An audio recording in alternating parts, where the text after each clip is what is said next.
Euzu billahi mineşşeytanirracim. Bismillahirrahmanirrahim. Elhamdülillah ve salatu ve selamu ala Resulillah. Değerli arkadaşlar, Doktor Ziya Tacuddin'in Handan isimli eserinden Farsça dersimizin 20.sini yapmak üzere birlikteyiz.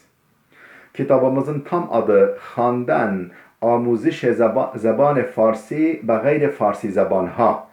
Fars dilli olmayanlara Farsça öğretmek kitabı Sath-ı Mutavassıt yani orta seviye bir. Kitabımızın tam adı bu. Efendim derse bistum. 20. ders. Sayfa kaçtayız? Efendim 46. sayfadayız kitabımızın. Her zaman olduğu gibi hayatın içinden biraz ironik, biraz esprili, gülümsetici parçalar seçiyor kitabımız. Böyle dersi, dili zevkli hale getirmek için herhalde. Ondan sonra o parçayı biz okuyup tercüme edeceğiz. Parçamızla ilgili sorular yöneltecek bize. Bir alıştırmalarda biz onlara cevap vereceğiz. Böylece hem parçayı anlamış, hem de bir takım gramer kaidelerini öğrenmiş, hem de yeni kelimeler bellemiş olacağız. Zenedum. Parçamızın adı Zenedum. İkinci hanım, ikinci eş. Perviz merdi servetmendi bud. Perviz isimli şahıs merdi servetmendi bud. Zengin bir adamdı. Servetli bir adamdı. Zengin bir adamdı. O zeni daşt ki be cevahirat alaka ziyadi daşt.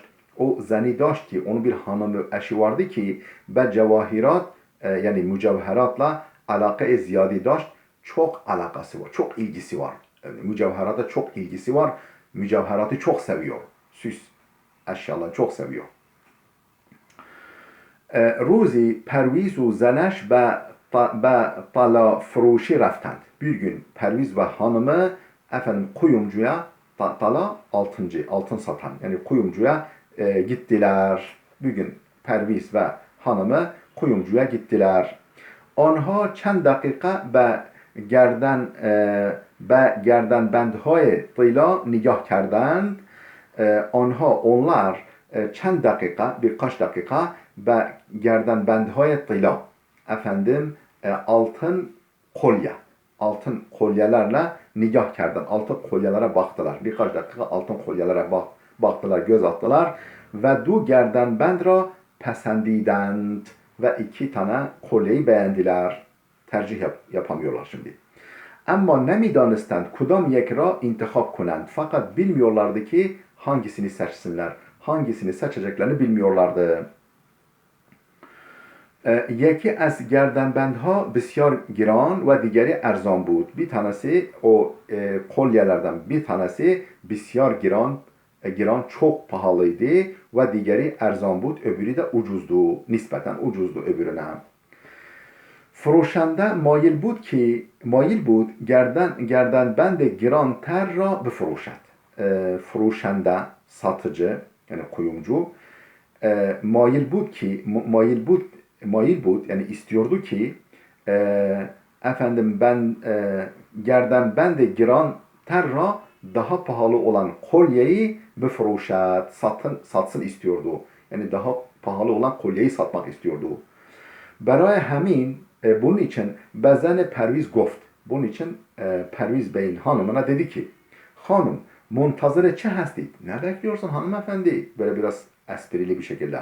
Ne bekliyorsun? Neyi bekliyorsun hanımefendi? Pul ra bayet harç kerd. Para harcamak lazım. Parayı harcamak lazım. Der gayri in surat aksi halde yani parayı harcamazsan aksi halde شوهر شما فردا بازن دومش به اینجا می آید و این گردنبند را برای او می خرد.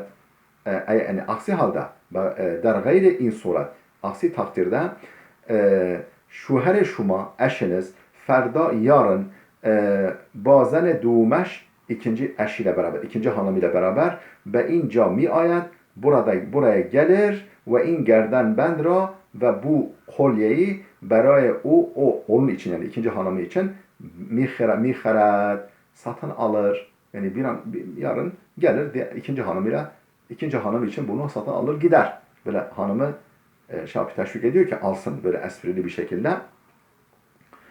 Ta çend lahza kesi harfi nezet.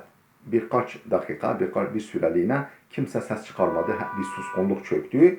Ta çend lahza, birkaç lahzaya kadar kesi harfi nezet. Kimse konuşmadı. Ba'd daha sonra zen ba asbaniyet guft.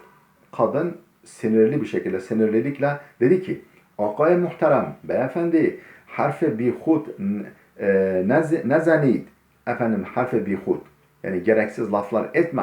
Harfi bi hud nezenid. Lütfen gereksiz laflar etme. Hud men zene doğume işan hastem. Zaten ben bu adamın ikinci eşiyim. Yani sanki üçüncü eşiyle beraber gelecek gibi anladı o herhalde. Ben zaten bunun ikinci eşiyim. Bana almaya gelmiş. Dedi. Parçamız burada bitti. Geldik efendim alıştırmamıza. Derke matlap. Konuyu anlama.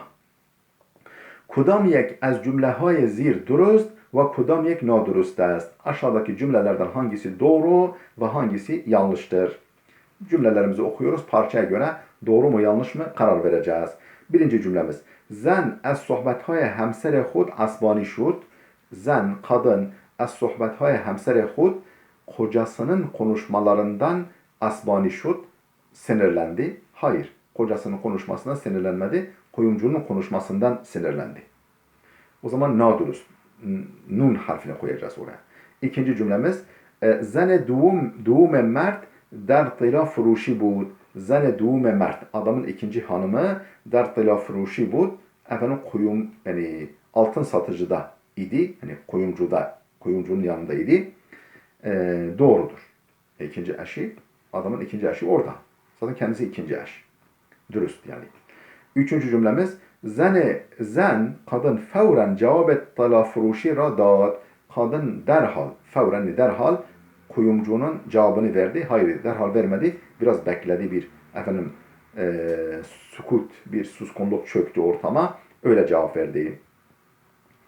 Dördüncü cümlemiz zen her du gerdenbend ra khrid. Kadın her iki kolyeyi satın aldı. Bilmiyoruz. Öyle bir şey geçmedi parça. O zaman nadürüst diyeceğiz. Nun harfine koyacağız. Beşinci cümlemiz şuhere zene doğum pule ziyadi daşt. Şuhere zene doğum. Efendim ikinci kadının kocası pule ziyadi daşt. Çok parası vardı. Doğru. Zengin bir adam. Altıncı cümlemiz zenu şuher karı koca der muride gerdenbendha ihtilaf nazar nedاشتند. Efendim der muride gerdenbendha kolyeler hakkında ihtilaf nazar nedاشتند. Efendim farklı görüşe sahip değiller. Bilmiyoruz yani öyle bir şey yok. Hani herhalde bir görüş farklılığını görmedik orada. Dolayısıyla dürüst diyeceğiz. Öyle bir parçadan öyle bir şey anlaşılmıyor. İhtilaf ettiklerine dair, etmediklerine göre ihtilaf yoktur diyeceğiz. B şıklı alıştırmamıza düstur, yani kaide, kural, dercay hali az şekle dürüst kelime istifade kunit, bercay hali, boş bırakılan yere, cümle içinde boş bırakılan yere, az şekle dürüst kelimenin doğru şeklini istifade kunit, kullanın. Kelimenin doğru şeklini kullanın. Birinci cümlemiz perende ruye zemin nişist ta dane bixuret. Perende kuş ruye zemin nişist. Efendim yere kondu ta dane bixuret ta ki tane yesin yani dane yesin yem yesin yani anlamında. Hurdandan huret bixuret.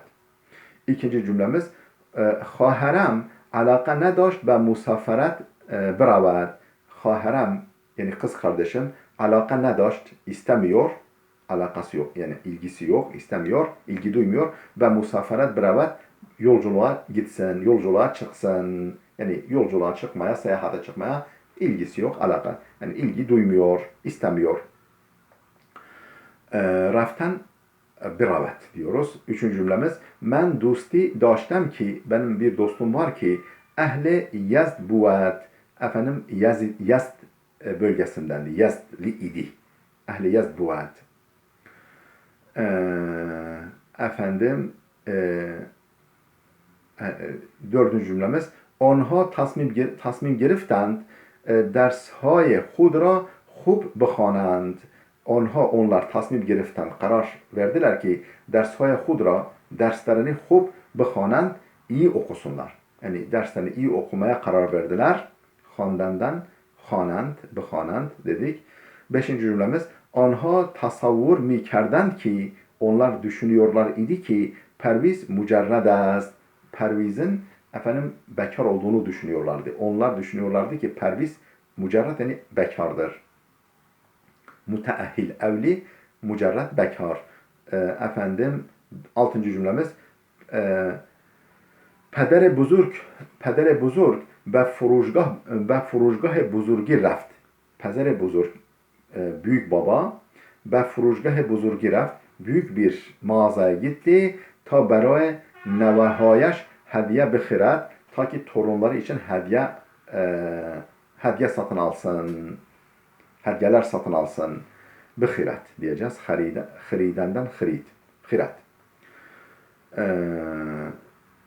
Yedinci cümlemiz şeb bud ki akşam idi ki, gece idi ki onha az musafaret bergeçtend, onlar misafirlikten döndüler. Gece idi ki onlar misafirlikten döndüler. Sekizinci cümlemiz Sara battala furuşi raft. Sara kuyumcuya gitti, altın satıcısına yani kuyumcuya gitti ve sikke-i tilay hudra furuht ve kendi altın parasını sattı.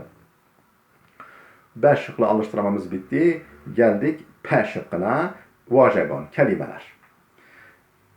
B kelimeهای زیر گاه، خانه یا فروشی izafe کنید. Aşağıdaki kelimelere ya nokta nokta gah, ya nokta nokta khane, yahut da nokta nokta furuşi kelimelerini ekleyin diyor. İzafe kunid, ekleyin.